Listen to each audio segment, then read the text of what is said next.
Приветствую вас на своем видеоуроке, в котором мы с вами рассмотрим, как добавить в воду объект, например, плавник, который будет у нас перемещаться по заданной траектории, в данном случае по кругу, и будет оставлять характерный след. На этот видеоурок меня вдохновил один из подписчиков. Итак, приступим. Мы создали новый файл, и для начала из куба сделаем плавник. Для этого мы сначала немножечко изменим его размеры, чуть-чуть сделаем его тоньше и уменьшим его высоту. Затем переходим в режим Edit Mode и сужаем верхнюю грань.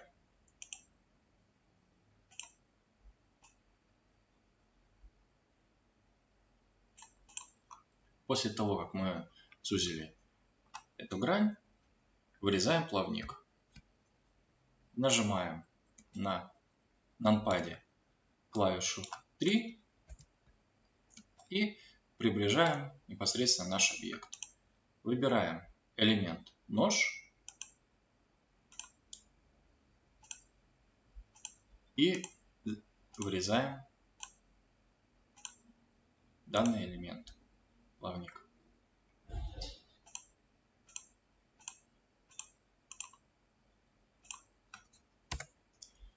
После того, как мы нарисовали контур, удаляем ненужный элемент. Для того, чтобы выбрать сразу же несколько, я зажимаю клавишу Shift.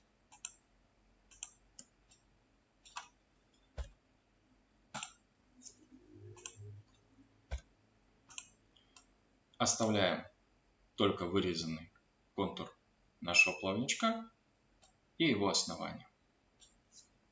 Затем возвращаемся в Object Mode и применяем модификатор Mirror или зеркало. Применяем данный модификатор в режиме Edit Mode, соединяем ребра.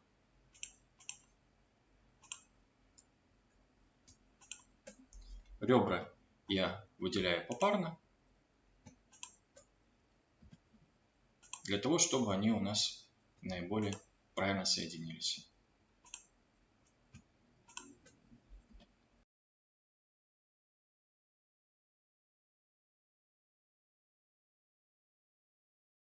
После того, как из нашего плавника получилась замкнутая фигура, я ему создам основание.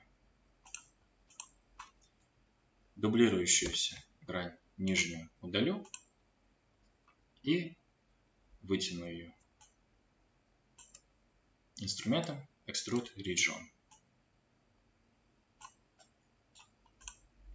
И, как я и сказал, создаю уже основание.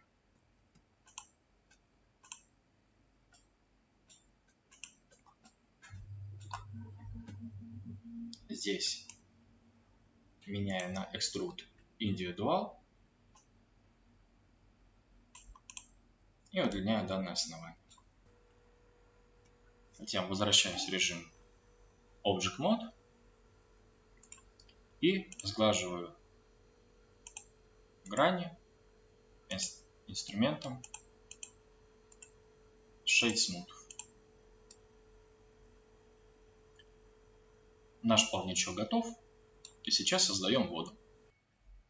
Я добавляю новый Mesh Plane, который у нас будет поверхностью воды, и увеличиваю его в размерах для удобства восприятия движения плавника по данной глади воды. Затем перехожу в режим Edit Mode и его разделяю инструментом Subdivide. Здесь устанавливаю 100-кратное разделение по оси X и по оси Y и возвращаюсь в режим Object Mode.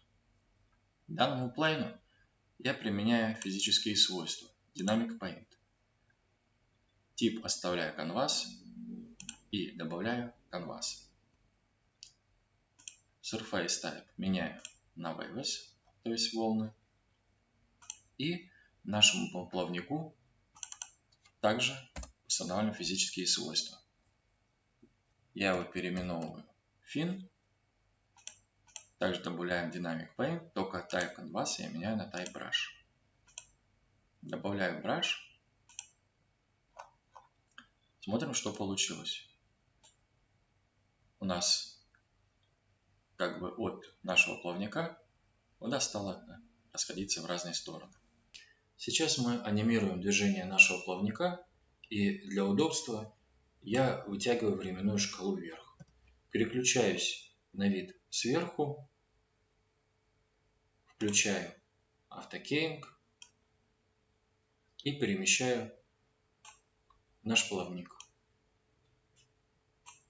Я здесь добиваюсь того, чтобы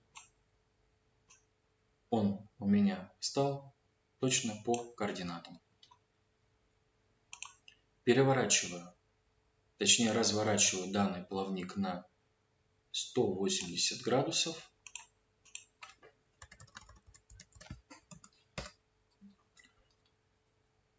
И перехожу к следующей точке. Следующая точка у нас будет на времени равное 60. Здесь я также рекомендую производить развороты на целые числа, в данном случае под прямым углом. И перехожу на третью точку. Здесь все движения произвожу аналогично.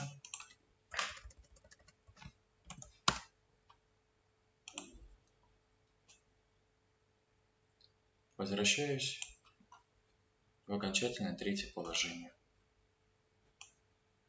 Четвертая точка делается так же.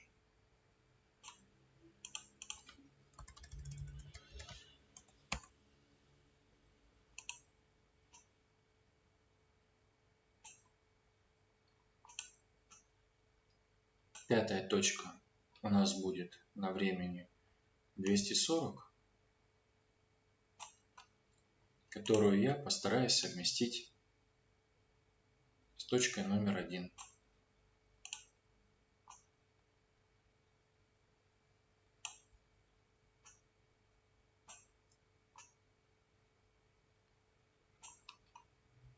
И здесь конечный отрезок времени задаю также 240.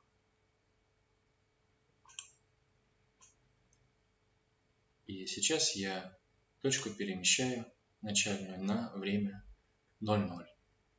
Смотрю, что у нас получилось. Но как мы видим, наш плавник перемещается и оставляет за собой характерный след. А сейчас разукрасим поверхность нашей воды. Переходим в материалы, добавляем новый материал, задаем ему цвет близкий к цвету морской волны. Переключаемся в отображение материала и переходим в шейдинг. В шейдинге увеличиваем такие характеристики, как металличность практически единицы, и уменьшаем шероховатость. И сейчас, как мы видим, наша поверхность Plane приобрела свойства наиболее близкие к воде.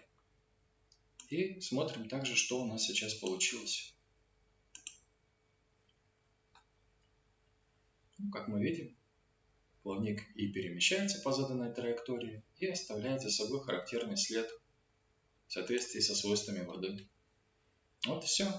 Спасибо за внимание, спасибо за ваши комментарии, за лайки. До новых встреч. Всем пока.